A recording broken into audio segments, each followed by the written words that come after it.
Growth disorders జనరల్గా పుట్టిన 2 years తర్వాత బయటపడతాయి జనరల్గా. సో మన పీడియాట్రిషియన్ దగ్గరికి వెళ్ళినప్పుడు లేకుంటే మనం ఇంట్లోనే గ్రోత్ చార్ట్స్ ఉంటాయి. అంటే ఏజ్కి తగ్గ హైట్ లేకపోవడాన్ని గ్రోత్ చార్ట్లో మనం ప్లాట్ చేయొచ్చు. పలానా హైట్కి పలానా ఏజ్కి పలానా హైట్ ఉండాలి, ఏజ్ పెరిగిన కొద్దీ హైట్ అనేది అదే గ్రోత్లో ఉండాలి.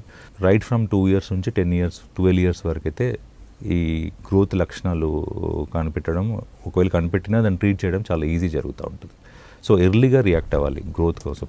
కొంతమంది పిల్లలు చాలామంది తల్లిదండ్రులు ఏమంటారు అంటే 16, 17, 20 ఏళ్ళు వచ్చినాక మా బాబు ఎదుగుతాడు అంటే చాలా కష్టంగా ఉంటుంది. అప్పుడు జనరల్లీ ఈజీగా కంపేర్ చేయొచ్చు. కూడా ఒక పిల్లవాడు వాళ్ళ అందరు క్లాసులు పోలిస్తే చిన్నగా ఉండడము, ప్రేయర్లో ముందు నిలబడము, సో నెక్స్ట్ ఇయర్ కూడా మళ్ళీ అదే స్కూల్లో అబ్బాయి అదే క్లాస్లో చిన్నగా ఉండడము.